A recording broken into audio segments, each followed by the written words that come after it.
Será que o segredo está mesmo na força de vontade? Esse é o assunto de hoje. Mas cuidado, ao se inscrever nesse canal, você corre o risco de expandir seu cérebro com muita informação. Olá, eu sou a Juliana e este é o canal Super Nutridos. Em 1972, foi realizado na Universidade de Stanford um teste que ficou muito famoso, o teste do marshmallow. O objetivo do teste foi medir o autocontrole de crianças. Foi colocado em uma mesa diante de cada criança um doce. Então o pesquisador disse o seguinte: olha, vou sair um pouquinho, se você não comer o marshmallow, quando eu voltar terá direito a mais um. Os pesquisadores saíram e ficaram observando através de uma câmera por 10 minutos. As crianças olharam o doce, pegaram na mão, cheiraram e até deram algumas lambidas. E o resultado foi que cerca de 1/3 das crianças conseguiram resistir à tentação e esperar para ganhar mais um. Se as crianças resistiram ou não, o ponto-chave aqui é que todas de alguma forma passaram pelo exercício de resistir à tentação e o esforço da decisão. Para nós adultos, pode até ser mais fácil resistir à tentação de pegar um marshmallow, mas ainda assim existe o exercício do esforço que pode variar de intensidade de pessoa para pessoa.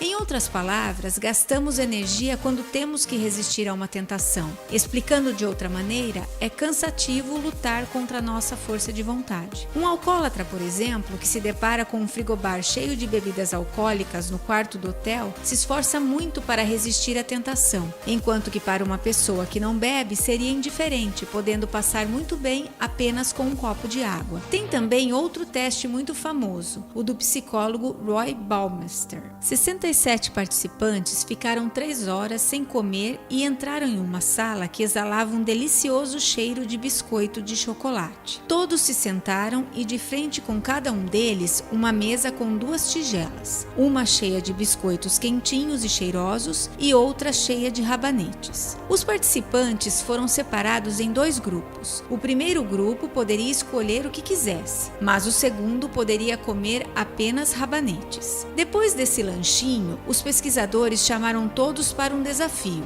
O desafio foi montar um quebra-cabeça complicadíssimo. O objetivo foi ver por quanto tempo eles ficariam tentando montar o quebra-cabeça. E agora vem a parte mais curiosa do teste. Os participantes que puderam comer somente rabanetes desistiram do quebra-cabeça na metade do tempo em relação aos outros participantes que não tiveram que resistir à tentação do biscoito cheiroso. A teoria do psicólogo no experimento é que os participantes que tiveram que lutar contra a tentação da tigela de biscoitos quentinhos já estavam cansados de usar a força de vontade para tentar montar o quebra-cabeça. E este é apenas um dos quase 200 experimentos que deram credibilidade a esse conceito que foi nomeado de esgotamento do ego. Em outras palavras, o esgotamento do ego baseia-se na ideia de que a força de vontade é um estoque limitado de energia. Ou seja, quando resistimos a uma tentação, seja deixando de comer um alimento não saudável ou lutando contra a vontade de ver bobagens no celular ou na TV, gastamos energia que seria fundamental para aquilo que realmente é útil ou precisamos realizar. Podemos imaginar que a força de vontade é como um músculo. Quando forçamos um determinado músculo, ele se cansa e pede descanso, mas no entanto, ele pode ser fortalecido. Quando usamos muita força de vontade, resistindo tentações o tempo todo, vamos nos cansando e com isso tendo cada vez mais dificuldade em manter o foco no objetivo. Por isso, uma pessoa que está tentando melhorar a alimentação e o estilo de vida, ao se deparar com armários e geladeiras cheios de guloseimas, sofre maior resistência contra o objetivo com o esgotamento do ego. No entanto, quando essa mesma pessoa tem em casa somente alimentos naturais e saudáveis, a probabilidade dela manter um estilo de vida saudável aumenta. É claro que evitar tentações, notificações ou qualquer tipo de distração que ative nosso esgotamento do ego pode ajudar muito, mas nem sempre temos controle sobre fatores externos. Se não estamos conseguindo mudar o estilo de vida, o problema não é a falta de vontade. A maioria das nossas ações no dia a dia são comandadas pelo nosso subconsciente. São atos automatizados, ou seja,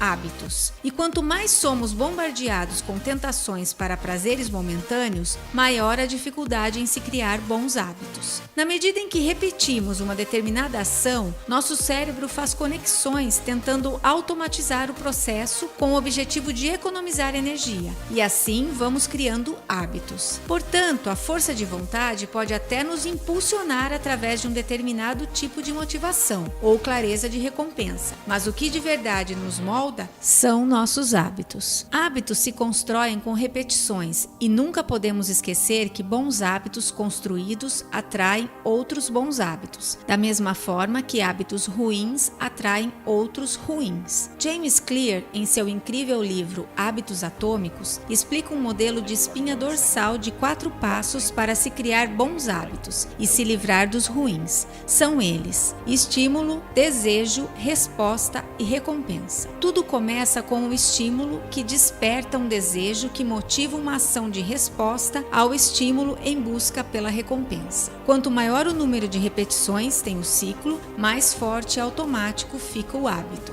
Por exemplo, digamos que você esteja no seu trabalho no meio da tarde tendo dificuldade em se concentrar naquilo que precisa fazer. Essa sensação pode ser um estímulo que criará o desejo de pegar o celular e dar uma olhada nas redes sociais. Pegar o celular vai ser a resposta ao estímulo. Distrair a mente rodando a timeline de alguma rede social vai ser a recompensa. Isso começa a ser um problema quando esse ciclo se repete com o cérebro tentando automatizar parte do processo. É o que chamamos de vício.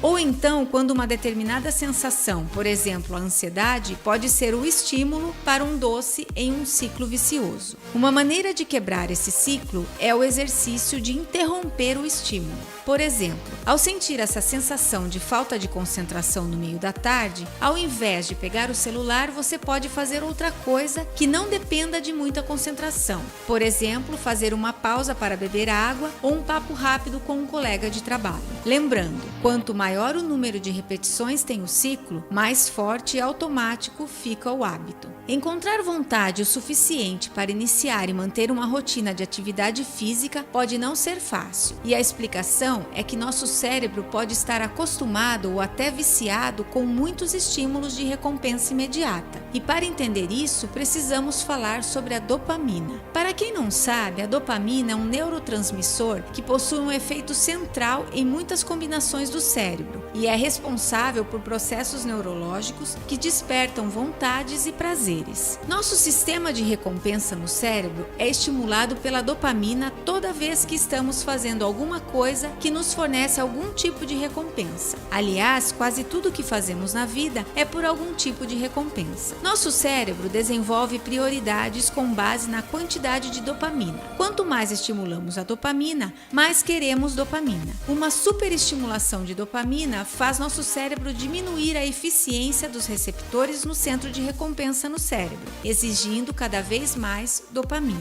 Um exemplo clássico é o viciado em álcool, que vai aumentando a quantidade da bebida com o passar do tempo. O centro de recompensa se torna resistente e o alcoólatra quer cada vez mais. Assim como o viciado em drogas, uma determinada quantidade não causará o mesmo efeito pelo resto da vida. O cérebro limita a eficiência dos receptores de dopamina como forma de defesa, e o viciado quer cada vez mais. Quase tudo na vida libera uma certa quantidade de dopamina, até beber água quando estamos com sede. O problema é que nosso cérebro não sabe diferenciar o que é bom ou ruim para nós. Sabemos que batata frita é um alimento inflamatório, mas nossas conexões cerebrais que atuam com a dopamina não sabem disso, e seguimos adiante só pelo prazer, ou melhor dizendo, pela recompensa imediata. O açúcar processado pode prejudicar nosso centro de recompensa no cérebro, provocando problemas comportamentais e até ansiedade. Porém, uma maçã não. A natureza é sábia, e se pararmos para pensar, não existe alimento natural capaz de nos viciar. Enquanto que o açúcar processado libera uma quantidade anormal de dopamina, uma maçã libera menos. Nosso centro de recompensa no cérebro fica resistente aos sinais da dopamina quando existe um estímulo anormal dela. Nossa sociedade moderna vive diariamente mente, inundando o cérebro com dopamina, através das mídias sociais, jogos, junk food, álcool e por aí vai.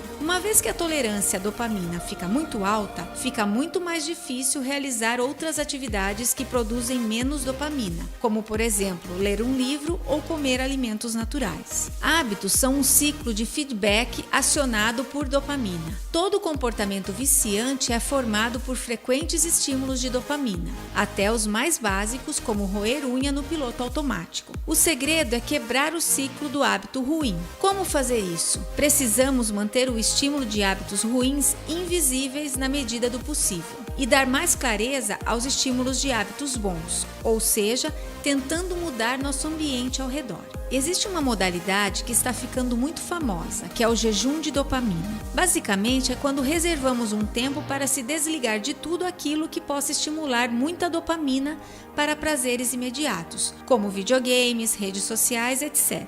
Mas podemos simplesmente ajustar os pequenos hábitos trocando os ruins pelos bons. A oração, a meditação ou uma caminhada, por exemplo, já é um tipo de jejum de estímulos anormais de dopamina, mas existem milhares de outras formas. Uma atividade física pode ser chata no começo. Isso acontece porque o cérebro está acostumado com outros estímulos de dopamina. Mas experimente colocar a atividade física no lugar de algum hábito ruim e repetir isso por 1, 2 ou 3 meses.